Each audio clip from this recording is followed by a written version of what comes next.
After that conversation, something began to change inside Emily. At first, it was subtle, almost unnoticeable, a small shift in the way she looked at people, the way she interpreted their actions. Before, she used to believe her coworkers were simply busy. Now, she started to feel like they were ignoring her on purpose. And without realizing it, that thought didn't come from her. It came from Adrian. But Adrian didn't stop there, because planting doubt is only the beginning. A few days later, during another meeting, Emily shared an idea again, and just like before, no one paid much attention.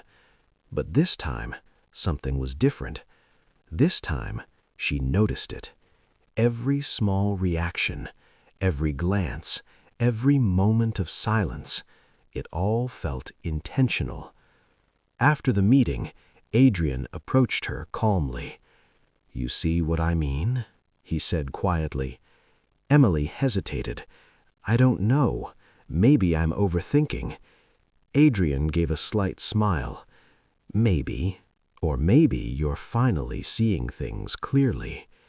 That one sentence stayed in her mind the entire day, because now she wasn't just feeling ignored, she was questioning everything. And this is where manipulation becomes powerful. Not when someone controls your actions, but when they control your perception. Over the next few weeks, Adrian slowly began isolating Emily, without her even noticing. He never told her directly to avoid others. He simply changed the way she saw them. Whenever a coworker disagreed with her, Adrian would say, "They don't respect your ideas." Whenever someone didn't include her, he would add, "They don't see your value." And slowly, Emily began to withdraw. She stopped sharing as much. She stopped trusting others. And without realizing it, the only person she truly trusted now was Adrian. He had become her safe place, her advisor, her only source of clarity. But in reality, he was the one creating the confusion. One evening, as they sat together after work, Emily spoke softly. "I feel like something is wrong, like I don't understand people anymore." Adrian looked at her, calm as ever. "That's because you're different from them," he replied. "You think deeper. You see things others don't." Emily felt a strange sense of comfort hearing that, because for the first time, her confusion felt like intelligence.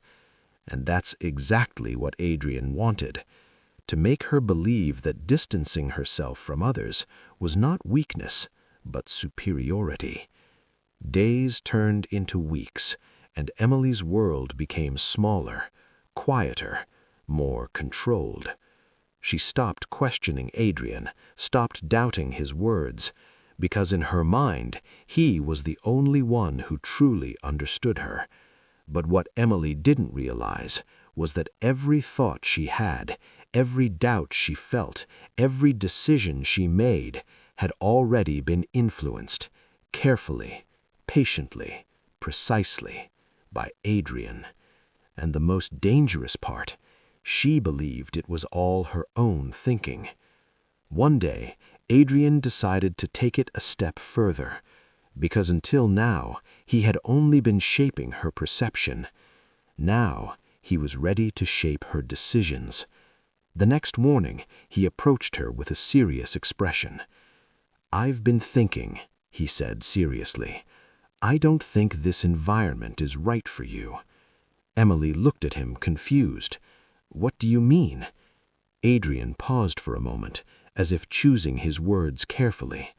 "You're surrounded by people who don't see your worth.